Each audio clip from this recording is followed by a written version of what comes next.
మీలో చాలామంది సావిత్రి సత్యవంతుల కథ విన్నవాళ్లే.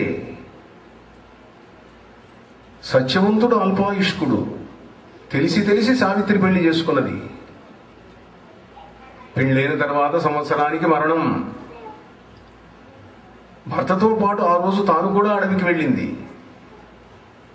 ఆమె చిన్నతనం నుండి గాయత్రిని జపం చేస్తున్న భక్తురాలు. ఆమె పుట్టుకే గాయత్రి వల్ల. ఆమె తండ్రి అశ్వపతి మహారాజు 16 సంవత్సరాలు గాయత్రి మంత్ర యజ్ఞం చేయించాడు. 16 ఏళ్లు గాయత్రి యజ్ఞం జరిగింది. అశ్వపతి మహారాజు సంతానం లేదు, సంతానం కోసం యజ్ఞం చేశాడు. గాయత్రీదేవి సాక్షాత్కరించింది. నాయనా, నీకు మంచి కూతుర్నిస్తున్నాను అన్నది. అమ్మా, నాకు కొడుకు కావాలమ్మా, వంశాంకురం, వంశం నిలబడాలే. ఆమె వల్ల నీకు తర్వాత వస్తారులే, ముందు నీ కూతుర్నిస్తున్నా అన్నది. ఆ బిడ్డకు సావిత్రి అని పేరు పెట్టుకున్నాడు. సవితురు వరేణ్యం భర్గ, సవిత సావిత్రి. పెరిగి పెద్దదైంది పిల్ల. ఆ అమ్మాయి సత్యవంతుడిని చేసుకుంటానంటుంది. వాళ్ళ తండ్రి ఒకప్పుడు రాజు, రాజ్యం కోల్పోయి అడవుల్లో తిరుగుతున్నాడు. అడవుల్లో తిరుగుతూ వృద్ధత్వం, కళ్ళు లేవు, ముసలితనం, ఏ క్షణాన మరణిస్తారో తెలియదు. వాళ్ళకు సేవ చేసుకుంటూ ఉన్నాడు ఈ సత్యవంతుడు. అతడు నాకు భర్త కావాలి అని కోరింది అతడి గురించి విని. వద్దు తల్లి, మంచి రాజకుమారులను పెళ్లి చేస్తాను నీకు. లేదు లేదు, నేను అతన్నే పెళ్లి చేసుకోవాలి. సరేనమ్మా, నీ మాట కాదనటం దీనికి అన్నారు. నారదుడు వచ్చాడు. నారదుడితో చెప్పించడానికి ప్రయత్నించారు. ఆమె ఏం చెబితే అది చేయండి అన్నాడు నారదుడు. ఆమె గాయత్రీ మంత్రం చేస్తున్నది. తన దేవత మీద ఆమెకు నమ్మకం ఉన్నది, తన సాధన మీద ఆమెకు నమ్మకం ఉన్నది. భర్తతో పాటు అడవికి వెళ్ళింది. చివరి రోజు, అతడు ఆయువు అయిపోయిన రోజు. అందరికీ తెలుసు వీళ్లకు. సత్యవంతుడికే సరిగ్గా తెలియదు. ఇంకా అడవికి వెళ్ళాడు, కట్టెలు కొడుతున్నాడు. ఉన్నట్టుండి సావిత్రి, తలకాయ నొప్పిగా ఉంది, పని చేయలేకుండా కూర్చుంటున్నాను అన్నాడు. కింద కూర్చున్నాడు చెట్టు కింద. నేను కూర్చోలేకుండా ఉన్నాను, పడిపోతున్నాను అన్నాడు. పడిపోయినాడు. ఆ పడిపోవడంతో పాటు ప్రాణాలు కూడా పోయినాయి. అతడిలో నుండి ప్రాణములు లేచినాయి. సావిత్రి చూస్తున్నది. చూస్తున్న ఆమె కంటికి యమధర్మరాజు కనిపిస్తున్నాడు. యమధర్మరాజు తన పాశంతో సత్యవంతుడి యొక్క ప్రాణములను లాక్కుంటున్నాడు, ప్రాణాలు తీసుకున్నాడు. ఆమె కంటికి కనిపిస్తున్నది. అందరి కంటికి కనిపిస్తుందా? ఎవరన్నా చచ్చిపోతే యముడు రావటం, ప్రాణాలు తీసుకెళ్ళటం కనిపిస్తుందా? ఎందుకు కనిపిస్తుంది? యముడు కూడా అందరి కోసం రాడు, మామూలు కానిస్టేబుల్స్ని పంపిస్తాడు. మరీ పెద్ద విఐపి అయితేనే వస్తారు. ఇదేదో స్పెషల్ కేసు అయి ఉండాలి, అందుకని యముడు స్వయంగా వచ్చాడు. మామూలుగా భటులు, ఆయన దగ్గర చాలా మంది భటులు ఉన్నారు. వాళ్ళు వస్తుంటారు, లాక్కెళ్తుంటారు మనుషుల ప్రాణాలు.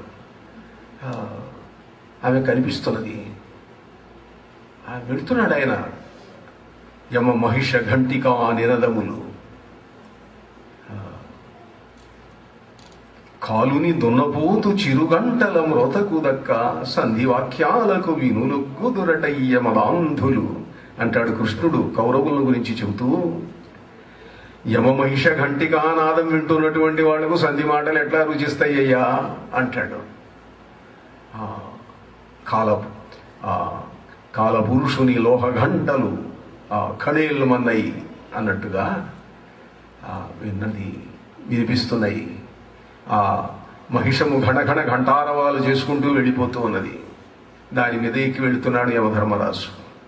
ఈమె వెంటబడింది. మీ అందరికీ సావిత్రి సత్యవంతుల కథ తెలుసు, సినిమాలు కూడా వచ్చినాయి కాబట్టి కథ చెప్పక్కర్లే. ఆ కథలో ఏదైనా విశేషం మనం ఇప్పుడు చెప్పుకుంటున్న అంశానికి సంబంధించింది ఉంటే దానికోసం దాన్ని స్మరించటం. వెళ్ళింది, బతిమలాడింది. అయ్యా, నా భర్త లేకపోతే నేను ఎట్లా బతుకుతాను, నన్ను రక్షించు, కాపాడు అన్నది. అమ్మా, ఇంత దూరం ఎట్లా వచ్చావు తల్లి నువ్వు? చాలా ఆశ్చర్యంగా ఉన్నది, ఇంత దూరం వచ్చావు, నన్ను బతిమలాడుతున్నావు. అయ్యా, నా భర్త ప్రాణాలు నాకు కావాలి.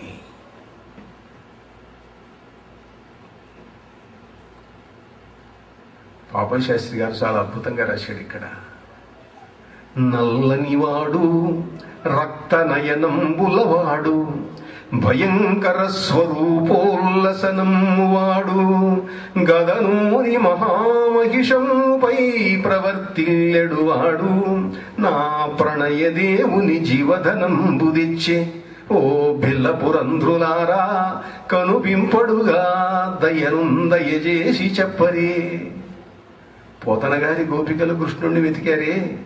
నల్లనివాడు పద్మనయనంబులవాడు కృపారసంబుపై జల్లెడువాడు మౌళి పరిసర్పిత పించెమువాడు నవ్వు రాజిల్లెడు మోము వాడొకడు చల్వల మానధనంబు తెచ్చెనో మల్లియలారా మీ పొదల మాటున లేడు గదమ్మ చెప్పరే.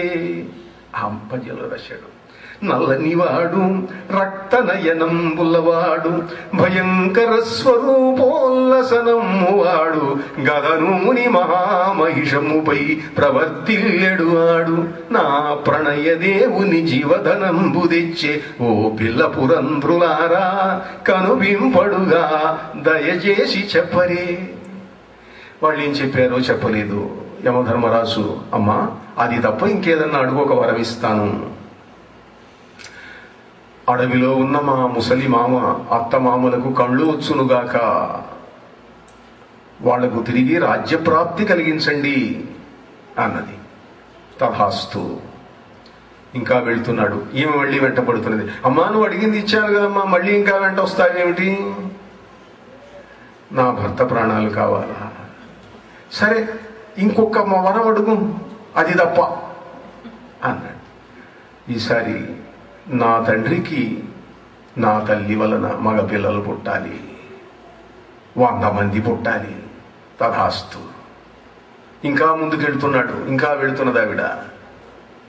వైతరణి ప్రవాహములు వైదొలగెన్ శితపత్ర కాననౌరాతము దాటే. వైతరణిని దాటిపోయింది. ఈమె వెళుతున్నది. వైతరిని కూడా దాటి వచ్చావు తల్లి, చాలా ఆశ్చర్యంగా ఉన్నదమ్మా, నీకేం కావాలమ్మా అన్నాడు. ఈసారి నీ భర్త తప్ప అని అడగటం మరి మర్చిపోయినాడో కావాలనే చేశాడు. భర్త ప్రాణాలు అన్నది. భర్త ప్రాణాలు అడగలే ఆవిడ. అయ్యా చాలా సంతోషం, నా కొడుకులు పుట్టాలే. తథాస్తు అన్నాడు. స్వామికి మరి నా భర్త ప్రాణాలు అది ఎట్లా అన్నాడు. నా కొడుకులు పుడతారని వరం ఇచ్చావుగా, నేను పతివ్రతను, భర్త లేకుండా నా కొడుకులు ఎట్లా పుడతారు? చాలా తెలివి కలిగిన దానికి తల్లి, తీసుకెళ్ళు అన్నాడు. దేవమాయ అద్భుతమైంది. ఎట్లా వచ్చింది మీకు ఈ శక్తి? గాయత్రి మంత్ర సాధన చేస్తే, జపం చేస్తే ఆమె ఆకాశంలో వెళుతున్న అదృశ్యుడైన యమధర్మరాజు వెంట వెళ్ళింది. అంటే ఎట్లా వెళ్ళింది? ఈ భౌతిక శరీరం కిందనే ఉన్నది. She has an astral travel. స్థూల శరీరం ఇక్కడే ఉండి సూక్ష్మ శరీరంతో ప్రయాణం చేయడాన్ని ఆస్ట్రల్ ట్రావెల్ అని అంటారు. ఆ ఆస్ట్రల్ ట్రావెల్ చేసింది ఆవిడ. మొన్న గిజా పిరమిడ్లో పాల్ బ్రంటన్ చేసిన దాని గురించి చెప్పాను. అలా ఆస్ట్రల్ ట్రావెల్, ఆస్ట్రల్ విజన్ దేనివల్ల వచ్చినాయి ఆమెకి? యమధర్మరాజు ఎట్లా కనిపించాడు? గాయత్రి మంత్రాన్ని చేయటం వల్ల.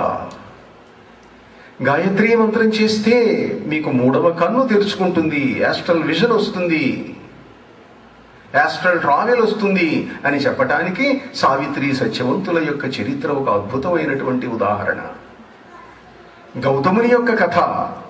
ఆమె అపారమైనటువంటి దివ్య వస్తువులను సృష్టించి ఇచ్చే అక్షయ పాత్రలను ఇస్తుంది అనటానికి గౌతముడి యొక్క చరిత్ర ఉదాహరణ. ఆమెను తిరస్కరిస్తే ఎటువంటి ఫలితం వస్తుంది అనటానికి అరుణాసురుడి యొక్క చరిత్ర ఉదాహరణ. ఇలా గాయత్రీదేవి యొక్క మహిమన గాయత్ర్యా పరం మంత్రం నమాతుఃపర దైవతం. తల్లిని మించిన దేవత లేదు, గాయత్రిని మించిన మంత్రం లేదు.